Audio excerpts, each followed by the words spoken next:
नमस्कार, मी निरंजन. राहुल गांधींची पत्रकार परिषद आत्ताच झाली.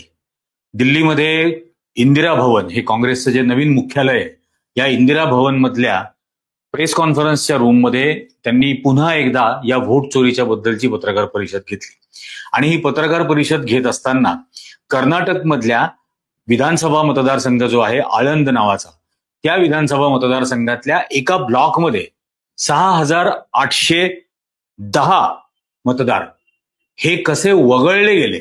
म्हणजे याच्या आधीची राहुल गांधींची जी पत्रकार परिषद झालेली होती व्होट चोरीबद्दलची, ती कर्नाटकाच्या महादेवपुरा विधानसभा मतदारसंघामध्ये 1,250,000 मतदार हे कसे वाढवले गेले, डुप्लिकेट आले तिथं, याबद्दलची होती. आता मतदारांना सिस्टमॅटिकली वगळलं कसं गेलेलं आहे याबद्दलची ही पत्रकार परिषद होती. आणि पत्रकार परिषदेच्या सुरुवातीलाच त्यांनी सांगितलं की कोणीतरी म्हणजे अतिशय सिस्टमॅटिकली टेक्नॉलॉजीचा वापर करून, सपोर्ट घेऊन देशभरातल्या लक्षावधी मतदारांची नावं वगळत आहे. आणि त्यात त्यांनी हेही सांगितलं की जे मतदार परंपरागतरित्या काँग्रेसला मतदान करतात, विरोधी पक्षांना मतदान करतात, अशा मतदारांची नावं ही वगळली जात आहेत. हे दाखवत असताना आळंदचं त्यावेळेला त्यांनी सांगितलं, या सुरुवातीची जी इंट्रो त्यांचा होता त्या पत्रकार परिषदेचा आधीचा, जो मला अतिशय महत्वाचा वाटला. त्यात त्यांनी सांगितलं की या स्टेजवरती, म्हणजे त्या पत्रकार परिषदेच्या स्टेजवरती, मी एकही वाक्य असं बोलणार नाही ज्याचा माझ्याकडे पुरावा नसेल.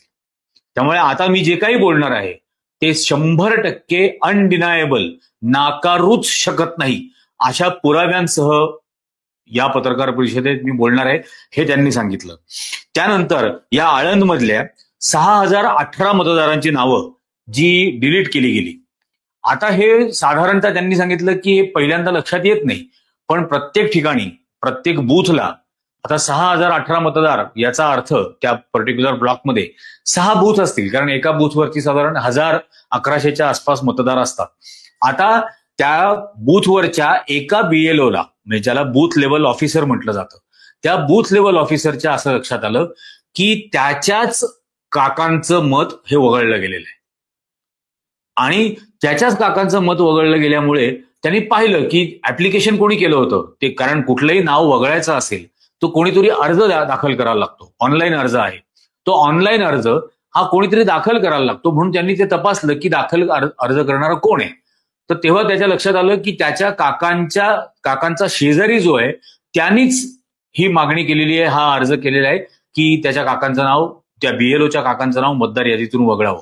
म्हणून तो बीएलओ त्या शेजाऱ्याला चौकशी करायला गेल्या काकांच्या, आणि त्याला विचारलं की ह्यात तू असा अर्ज का केला, तुझ्या शेजारी राहत आहेत, तू का त्यांना मतदार यादीतून वगळण्यासाठीचा ऍप्लिकेशन केलं. त्यावेळेला त्यांनी सांगितलं मला तर माहीतच नाही, मी असं काही अर्ज विर्ज केलेलं नाहीये. मग त्यांनी तपासाला सुरुवात केली. आता हा तपास कसा होतो, कुठल्या तरी मोबाईल नंबरवरून, त्या ऍप जे आहे इलेक्शन कमिशनचं, त्या कुठल्या तरी मोबाईल नंबरवरून त्या इलेक्शन कमिशनच्या ऍपवरती तो ऑनलाईन फॉर्म भरला जातो. त्यामुळे त्या बीएलओला तो नंबर मिळाला. त्याच्यानंतर त्याच्या असं लक्षात आलं की त्या बीएलओ तर्फे, त्यामुळे त्या पर्टिक्युलर बूथमध्ये त्या ऍप्लिकेशनच्या नावाने इतर सुद्धा काही जणांची नावं वगळली गेलेली आहेत. त्याच्याच व्होटरचा मतदाराचा नावानी वापर करून अर्ज दाखल केले गेलेले आहेत. म्हणून त्यांनी आणखीन त्याबद्दलची माहिती घ्यायला सुरुवात केली. आणि त्यावेळेला लक्षात आलं की या ब्लॉकमधल्या ही जी 6 बूथ होती, या 6 बूथ मधली 6,018 नावं मतदार यादीतली ही वगळली गेलेली आहेत. यात काही धक्कादायक गोष्टी पण त्यांनी दाखवल्या. त्यात एका महिलेच्या, ज्या 63 वर्षाच्या गोदाई नावाच्या त्या महिला आहेत, त्यांच्या नावानी 12 जणांची नावं ही मतदार यादीतून वगळावी असे ऍप्लिकेशन झालेली होती. आणि त्या ऍप्लिकेशन प्रमाणे ती 12 नावं वगळली गेली. त्या महिलेला ज्या वेळेला विचारायला गेलं, त्या महिलेचा व्हिडिओ पण त्यांनी दाखवला, जी कन्नडामध्ये त्या तिथं बोलल्या. ಇದೇಶನ್ ಟೈಮ್ ಈಗ ನಾ ಅರ್ಜಿ ಹಾಕಿಲ್ಲ, ನನಗೆ ಅದಕ್ಕೆ ಸಂಬಂಧ ಇಲ್ಲ, ಅದು ಯಾರು ಹೊಟ್ಟಿ ಕಿಚ್ಚಿ ಯಾರು ಹಾಕ್ಯಾರ ಅನ್ನೋದು ನನಗೆ ಗೊತ್ತಾಗಿಲ್ಲ. त्यात त्यांनी सांगितलं की मला माहीतच नाही, मी कोणाच्याही नावाने अर्ज केलेला नाही, मी कोणाचंही नाव वगळावं म्हणून मी कधीही अर्ज केलेला नाही. पण त्या महिलेच्या नावाने काही ठराविक नंबरवरून हे ऍप्लिकेशन फाईल केले गेलेले होते. त्यानंतर आणखीन एक धक्कादायक गोष्ट त्यांनी दाखवली की एका माणसाच्या नावाने 2 मतदारांची नावं ही वगळली गेली. त्या माणसानी पहाटे 4 वाजता तो उठला आणि पहाटे 4 वाजता उठल्यानंतर 2 मतदारांची नावं वगळण्याचं त्यांनी ऍप्लिकेशन केलं आणि त्या 2 ऍप्लिकेशन्स मधला फरक तिथं वेळेचा, कारण तो टाइम स्टॅम्प येतो, तर त्या 2 ऍप्लिकेशन्स मधल्या वेळेचा फरक हा फक्त 36 सेकंदाचा होता. आता व्होटर डिलिशनचा फॉर्म भरण्यासाठी सुद्धा किमान 1-2 मिनिट लागतात.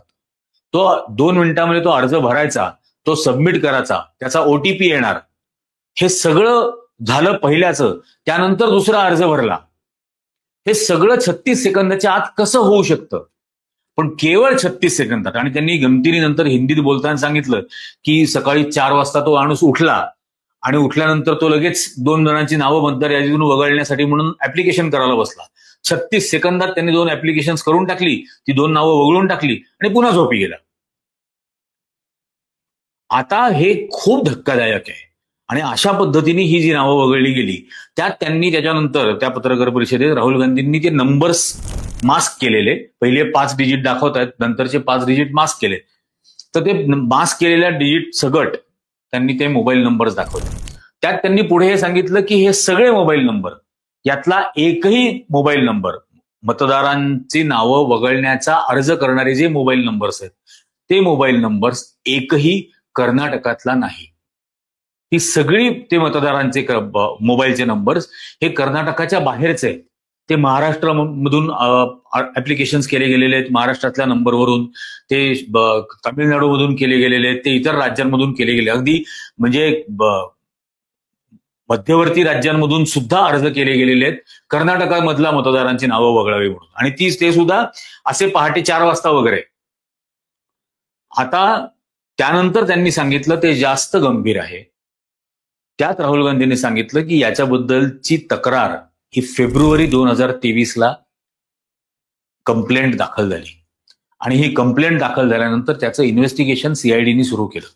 सीआयडीनी या मोबाईल नंबर्स, हे जे म्हणजे ही जी ऍप्लिकेशन्स आलेली होती, या ऍप्लिकेशन्स कोणत्या आयपी ऍड्रेसवरून आली, त्याच्यानंतर त्याचं डिव्हाइसचा आयपी ऍड्रेस काय होता, कारण कुठल्या डिव्हाइसवरून ती ऍप्लिकेशन केली, ती टॅबलेटवरून केली, आयपॅडवरून केली का, मोबाईल फोनवरून केली का, लॅपटॉपवरून केली, कुठल्या ठिकाणून, कोणत्या डिव्हाइसवरून ती ऍप्लिकेशन्स फाईल केली गेली, याचा डेटा आणि ओटीपीचा ट्रेल, कारण ओटीपी पाठवला जातो, ओटीपी पाठवल्यानंतर तो ओटीपी जिथं रिसिव्ह झाला, तिथं रिसिव्ह झाल्यानंतर तो ओटीपी एंटर केला गेला, ते याचा जो ट्रेल आहे, याचं कारण असं आहे की समजा ऍप्लिकेशन करत असताना मोबाईल नंबर दिला, समजा मुंबईमधून ऍप्लिकेशन केलं आणि मुंबईमधून त्या मोबाईल नंबरवरून एक ऍप्लिकेशन म्हणजे मोबाईल नंबर टाकला गेला आणि त्या कारण ऍप्लिकेशन मध्ये तो द्यावा लागतो, त्यानंतर ओटीपी जो आहे सबमिट करायच्या आधी तो त्या मोबाईल नंबरवर येतो आणि ऍप्लिकेशन समजा लॅपटॉपवर टाईप केलेलं आहे, तर मोबाईलवरती आलेला ओटीपी त्यांनी त्या लॅपटॉपवरती एंटर केला, तर म्हणून तो जो ओटीपीचा ट्रेल आहे तो ट्रेल सुद्धा मिळणं महत्वाचं होतं. आणि हा सर्व डेटा हा निवडणूक आयोगाकडे असतो, त्यामुळे सीआयडीनी निवडणूक आयोगाकडे तो डेटा मागितला.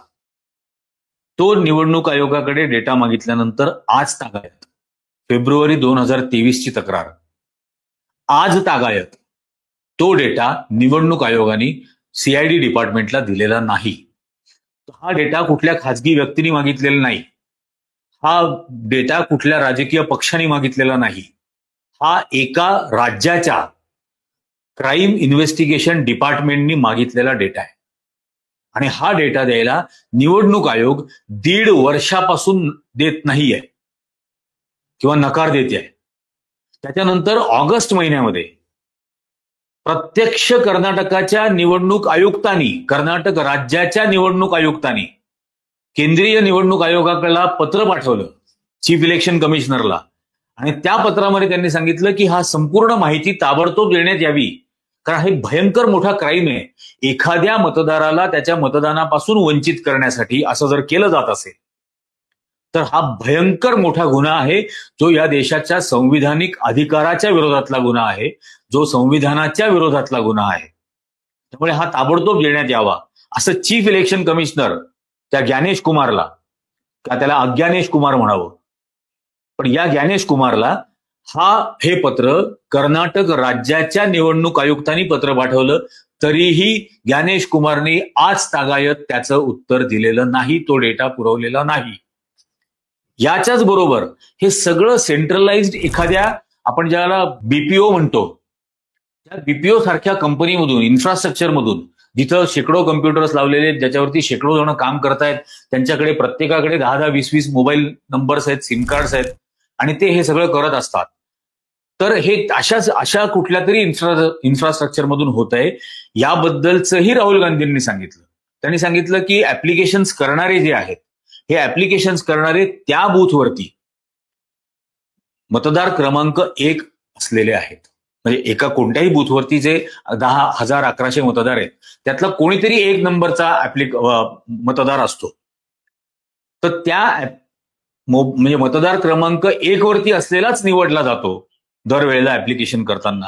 याचा अर्थ त्या सॉफ्टवेअरचा अल्गोरिदमच असा आहे, जो ऑटोमॅटिकली 1 नंबरच्या मतदाराला निवडतो ऍप्लिकंट म्हणून, आणि मग त्यांना ठरवून दिलेल्या मतदारांची नावं त्याच्यातून वगळली जातात.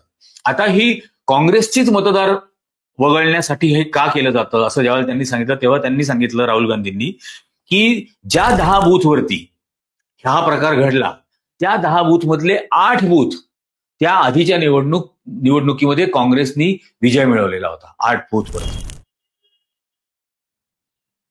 आणि मग या 8 बूथवरती काँग्रेसनी विजय मिळवलेला असताना जाणीवपूर्वक प्लॅनिंग करून याच बूथवरचे 6,000 मतदार वगळण्याचा हा प्रकार केला गेला. आता हे 10 बूथ बद्दल बोलतोय आपण. एका विधानसभा मतदारसंघामध्ये 300-325 बूथ असतात. त्यामुळे पूर्ण विधानसभा क्षेत्रामध्ये किती मतदार वगळले असतील याचा काहीही म्हणजे फिक्स आकडा सांगता येऊ शकत नाही. पण 10 बूथवरती जर का 6,000, तर 300 बूथवरती 60,000 सुद्धा असू शकतात. आणि इतके मतदार वगळून टाकायचे एखाद्या राजकीय पक्षाचे, किंवा कुठल्याही राजकीय पक्षाचे नाही, कोणीही 60,000 मतदार वगळून टाकणं, ज्या विधानसभाच्या निवडणुकांमधला मतांमधला फरक हा केवळ काही हजाराचा असतो, अशा ठिकाणी इतक्या मोठ्या प्रमाणावरती मतदार वगळलं जाणं हा निवडणूक आयोगाने केलेला क्रिमिनल ऑफेन्स आहे, हा गुन्हा आहे. आणि याचं गांभीर्य या ज्ञानेश कुमारला येतं की नाही हे माहित नाही. त्यांनी विनंती केलेली आहे आत्ता की ज्ञानेश कुमारांनी, चीफ इलेक्शन कमिशननी हा संपूर्ण डेटा जो सीआयडी डिपार्टमेंटनी मागितलेला आहे, तो सीआयडी डिपार्टमेंटला 8 दिवसाच्या आत पूर्ण डेटा द्यावा, जेणेकरून हे करणारे जे क्रिमिनल्स आहेत, हे मतदार वगळण्याचं यंत्रणा चालवणारी जी यंत्रणा आहे, त्यामध्ये काम करणारे जे क्रिमिनल्स आहेत, ती यंत्रणा उभी करणारे जे क्रिमिनल्स आहेत, या क्रिमिनल्स पर्यंत या सीआयडी डिपार्टमेंटला पोहोचता येईल आणि त्यांना अटक करता येईल, किंवा ती यंत्रणा सगळी जप्त करता येऊ शकेल. हा इशारा त्यांनी 8 दिवसाचा दिलेला आहे. आता समजा 8 दिवसामध्ये निवडणूक आयोगाने जर का हा डेटा नाही दिला, तर काय उरतं? त्यात त्यांना प्रश्नही विचारले की मग तुम्ही काय करणार वगैरे. तेव्हा त्यांनी सांगितलं की हे बघा, माझं विरोधी पक्षनेत्याचं काम हे लोकांचे प्रश्न मांडण्याचं आहे. या लोकशाहीचं संरक्षण करणं हे विरोधी पक्षनेत्याकडून अपेक्षित नाही, हे लोकशाहीच्या ज्या संस्था निर्माण केलेल्या आहेत, लोकशाहीचं संरक्षण करण्यासाठीच्या ज्या संस्था निर्माण केलेल्या आहेत, संविधानाप्रमाणे निर्माण केल्या आहेत, त्यात चीफ इलेक्शन कमिशन आहे, त्यात सुप्रीम कोर्ट ऑफ इंडिया आहे, त्याच्यानंतर प्रॉसिक्युशन एजन्सीज आहेत. तर या प्रॉसिक्युशन एजन्सीजनी, मग ते सीबीआय असेल, ते आणखीन इंटेलिजन्स ब्युरो असेल, ते सुप्रीम कोर्ट असेल, यांनी याची दखल घेणं गरजेचं आहे. अन्यथा ज्या युवकांचं भविष्य या संविधानिक अधिकाराला नाकारून हे खराब केलं जात आहे, तो युवक एक दिवशी जागा होईल, हे त्यांनी याच्यात सांगितलं. पण कायदेशीर दृष्ट्या सुद्धा आता नरेंद्र मोदी या नॉन बायोलॉजिकल प्राण्यांनी एक ऑलरेडी रिफॉर्म करून टाकलेला आहे, कायदा करून टाकलेला आहे की चीफ इलेक्शन कमिशन किंवा चीफ इलेक्शन कमिशनर यांच्या विरोधात कोणतीही कायदेशीर कारवाई करता येणार नाही केंद्र सरकारच्या परवानगीशिवाय. अशा प्रकारची काहीतरी त्यांनी दुरुस्ती केलेली आहे. त्यामुळे आता चीफ इलेक्शन कमिशनरवरती अशा पद्धतीची काही लिगल कारवाई सीआयडी डिपार्टमेंट करू शकेल का? तर नाही करू शकत. पण पण सीआयडी डिपार्टमेंट सर्वोच्च न्यायालयात जाऊन विचारू शकतं, समन करू शकतं. त्यांना समन करून त्यांना इंट्रोगेशनसाठी, यांच्या तपासणीसाठी, यांच्याकडून माहिती काढण्यासाठी यांना बोलावून घेतलं जाऊ शकतं. तो सगळा डेटा जो काही इलेक्शन कमिशनकडे आहे तो जप्त करू शकतं.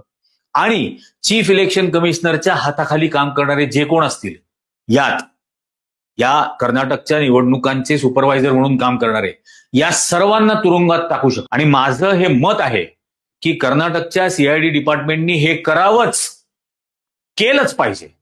यांना तुरुंगाची हवा खाऊ घालायला लावल्याशिवाय हे वटणीवर येणार नाही. लातों के भूत है बातों से नहीं मानेंगे. आणि हे जर का एखादी सरकारी यंत्रणा करू शकत नसेल तर कृपा करून या ज्ञानेश कुमार किंवा अज्ञानेश कुमार नावाचा जो मूर्ख आणि अत्यंत उद्दाम उर्मट माणूस आहे, त्याच्या त्या पत्रकार परिषदेवरूनच कळलं की हा किती लो आयक्यू बुलडोजर आहे.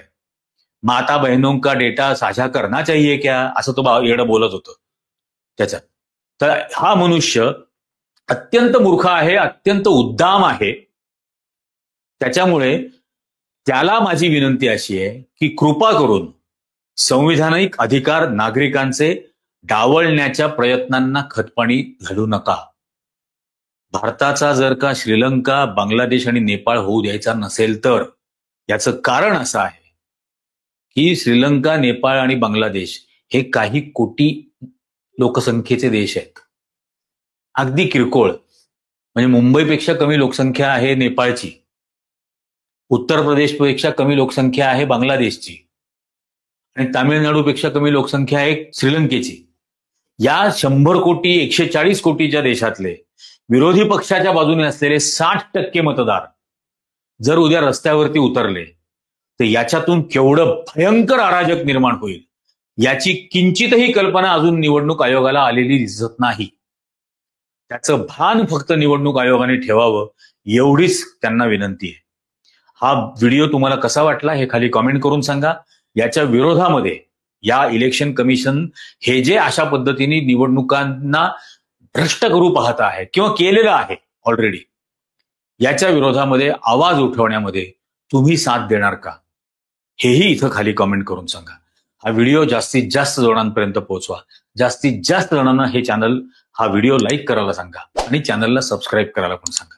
आजच्या भागात इतकंच. धन्यवाद.